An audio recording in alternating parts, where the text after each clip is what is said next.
주님께서 여러분과 함께 마르코가 전한 거룩한 복음입니다. 주님 영광 받으소서.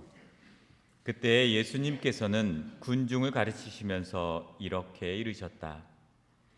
율법 학자들을 조심하여라. 그들은 긴 겉옷을 입고 나다니며 장터에서 인사받기를 즐기고 회당에서는 높은 자리를, 잔치 때는 윗자리를 즐긴다. 그들은 과부의 가산을 등쳐먹으면서 남에게 보이려고 기도는 길게 한다. 이러한 자들은 더 엄중히 단죄를 받을 것이다. 예수님께서 헌금함 맞은쪽에 앉으시어 사람들이 헌금함에 돈을 넣는 모습을 보고 계셨다. 많은 부자들이 큰 돈을 넣었다. 그런데 가난한 과부 한 사람이 와서 렙톤 2잎을 넣었다. 그것은 쿼드란스 한 잎인 셈이다. 예수님께서 제자들을 가까이 불러 이르셨다. 내가 진실로 너희에게 말한다. 저 가난한 과부가 헌금함에 돈을 넣은 다른 모든 사람보다 더 많이 넣었다. 저들은 모두 풍족한 데서 얼마씩 넣었지만 저 과부는 궁핍한 가운데서 가진 것을, 곧 생활비를 모두 다 넣었기 때문이다. 주님의 말씀입니다.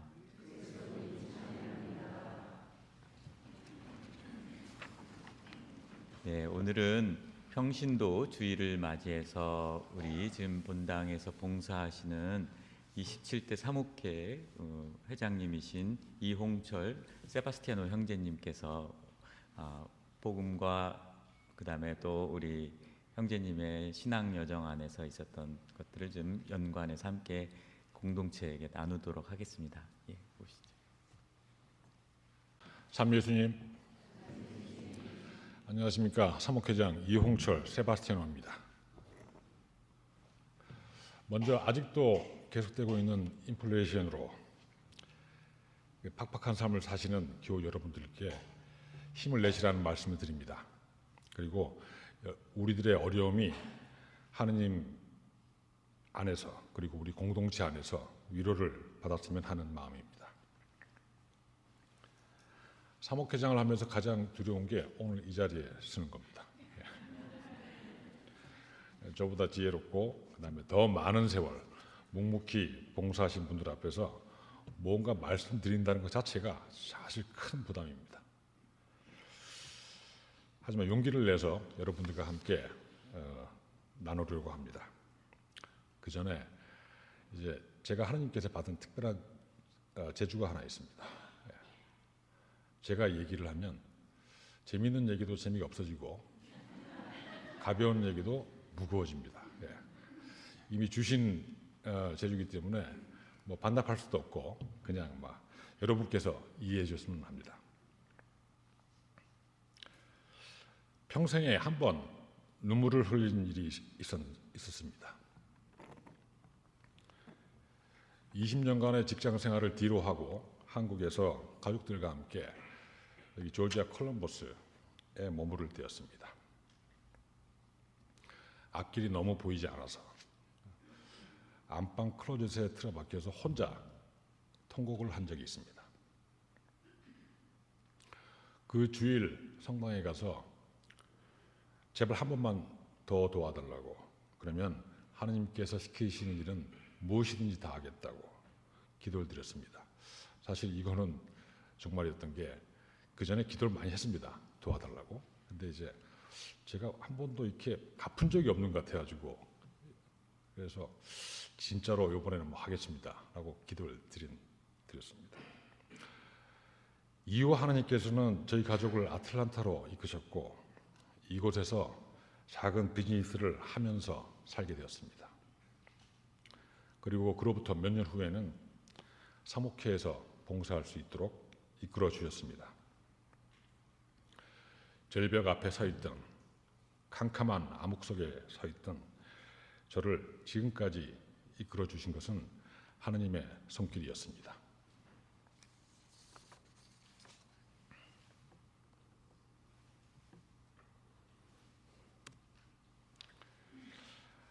아틀란타 한국 순교자 천주교회, 아틀란타에서 우리 힘으로 처음 만든 한인 성당입니다. 반세기가 다 되어가도록 우리 선배들은 이 공동체를 발전시키고 지켜왔습니다. 그렇게 우리 본당은 역사와 이야기가 차곡차곡 쌓여왔습니다. 이런 부분은 저희에게 안정감과 그리고 무게를 주고 있습니다. 작년에 한국을 방문했다가 어머니가 다니시던 서울의 어느 한 성당을 방문하고 놀란 일이 있습니다. 우리 성당은 미사 후에 다 같이 식사하시고 이야기 나누시고 주방에서 뒷정리 시작하는 소리가 덜거덕 들리기 시작하면 그제서야 다들 일어서십니다. 근데 그 성당은 미사가 끝나자마자 그 많던 사람들이 썰물처럼 다 빠져나가서 갑자기 적막해지는 것이었습니다. 아마도 저도 모르게 우리 본당 공동체에 익숙해져서 그렇게 낯설게 느껴졌던 것 같습니다. 물론 이런 끈끈한 공동체 의식은 가끔 우리에게 문제를 일으키기도 합니다. 오래된 관계는 이해를 넘어서 간섭이 되기도 하고 상처와 갈등을 일으키기도 합니다. 그러나 우리 공동체의 대단한 점은 시간은 걸리더라도 누군가는 양보하고 누군가는 참으며 누군가는 희생을 감내함으로써 그 순간을 이겨내고 전국에는 서로를 보듬어 준다는 것입니다. 한편 우리 성당에는 열정적인 봉사자들이 많이 있습니다. 그리고 이분들은 1인 2역, 1인 3역 필요하다면 마다하지 않습니다. 이분들이 활동하는 모습을 보는 것은 즐거운 일입니다. 하지만 너무 바쁘게 돌아다니실 때는 사실 미안한 마음이 드는 것도 사실입니다.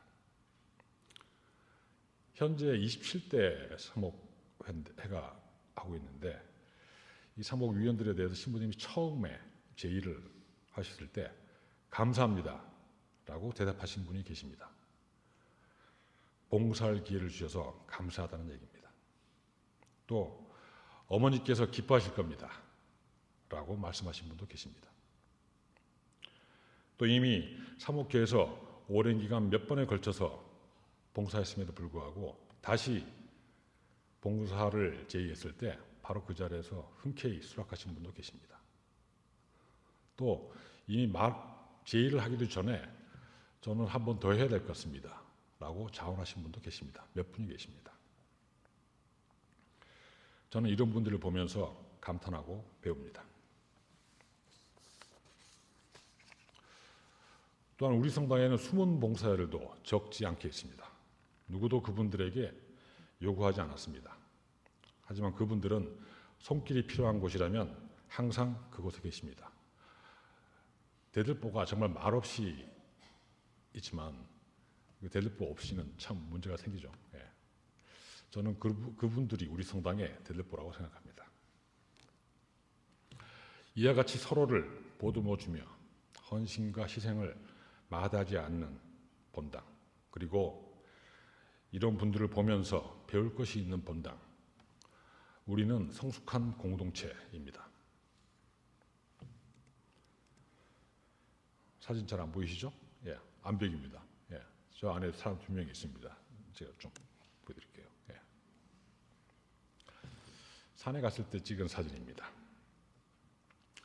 이 두 사람이 암벽 등반을 시작할 때부터 제가 이 사진을 찍을 때까지 약 한 40분 정도를 그 자리에서 지켜봤습니다.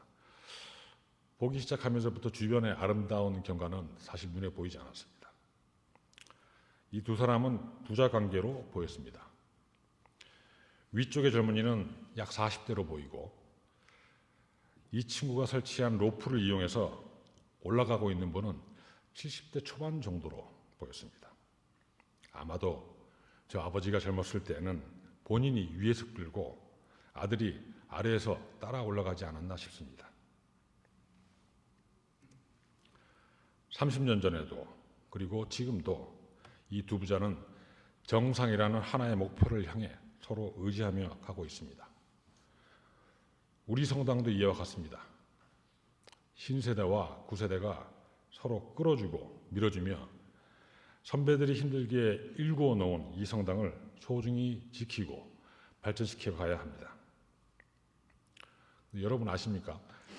2015년도 유엔에서 공표한 청년의 나이는 18세에서 65세까지입니다. 저도 청년입니다. 중년은 79세까지입니다. 사람들이 건강하게 오래 살면서 바뀐 연령 지표입니다. 그렇게 따지면 우리 본당 구성원의 대부분이 청년이요 중년입니다. 여러분 축하드립니다.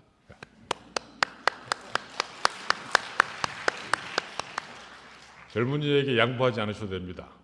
봉사에 양보 필요 없습니다. 여러분 다 청년이고 중년이기 때문에 앞에 서서 끌어주셔도 됩니다.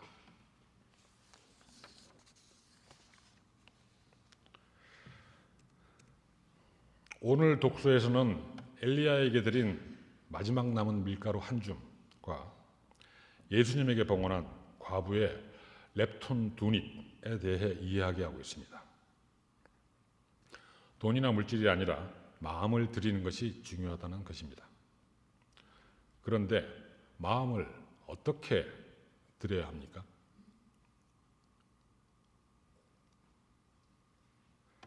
제가 31살 때 안사람 생일날이었습니다. 하루 종일 일이 있어서 바빴는데 저녁 8시경에야 집에 가는 길에 중간에 있는 이대역 앞에 내렸습니다. 제 수중에 돈이 얼마 없고 정말 비상금 정도만 있었습니다. 그 돈으로 뭘 할까 고민한 끝에 지갑을 다 털어서 상가문을 닫고 있던 그 이대 앞을 여기저기 땀을 뻘뻘 흘리면서 뛰어다녔습니다. 그 결과 케이크 한 개, 그 다음에 색깔이 예쁜 구두 한 켤레, 그 다음에 머플러, 그리고 빨간 장미 한 묶음을 샀습니다. 저는 정말 그 비상금으로 4가지나 되는 생일 선물을 만드는 기적을 그날 만들었습니다. 그날 생일 축하는 완전 대박이었습니다. 케이크에 불을 끄려고 하는 순간에 이제 저희 병원으로 갔어야 됐습니다. 그날 둘째가 태어났습니다. 그래서 저희 집사람과 안사람과 제 둘째 아들의 생일은 하루 차이 납니다. 생일이. 제가 그날 가족에게 준 생일 선물은 만배의 행복으로 제게 다시 돌아왔습니다. 제가 사랑하는 사람을 위해서 제 시간과 발품, 땀, 수고는 문제가 되지 않습니다. 저만 그런 게 아닙니다. 여러분 모두 그렇습니다. 우리가 사랑하는 사람을 위해서 무엇이든지 할 수 있는 것처럼 예수님은 자신의 목숨을 바쳐서 우리에게 사랑한다는 메시지를 남겨주셨습니다. 이제는 우리가 예수님에게 저희도 정말 사랑합니다 라고 대답할 차례입니다. 그 사랑에 보답하는 방법에 대해서 예수님께서는 이렇게 말씀하셨습니다. 내 마음을 다하고 내 목숨을 다하고 내 정신을 다하여 주 너의 하나님을 사랑해야 한다. 이것이 가장 크고 첫째 가는 계명이다. 둘째도 이와 같다. 내 이웃을 너 자신처럼 사랑해야 한다. 하나님을 사랑하십니까? 그러면 그 마음을 나한테 하지 말고 내 이웃에게 사랑하는 것으로 보여달라고 하십니다.